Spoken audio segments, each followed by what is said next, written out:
How to recover deleted notes on an iPhone. iPhone notes disappeared. Now, if the iPhone Notes app disappeared, you can re-download it from your iPhone App Store, right? By simply searching for the Notes app. Now, if there is a certain note inside of these notes, right, that maybe you just happen to delete it just like this. And if it disappeared, how can you restore them? So whenever you're here, you can see all iCloud option or whatever else it is. You simply have to look for the recently deleted section. So right here, after I just go ahead and then relaunch the Notes app, you'll find a recently deleted folder here. If you tap on it, now you'll be able to long press on it. Now you can choose to permanently delete from the recently deleted as well. Remember that if you do this, you will no longer be able to restore no matter what you do.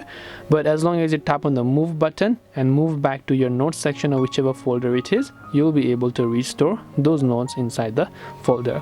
So I hope that this video helped you. If you have got any more questions, feel free to leave them down below. Thank you for watching till the very end, and see you soon in the next video.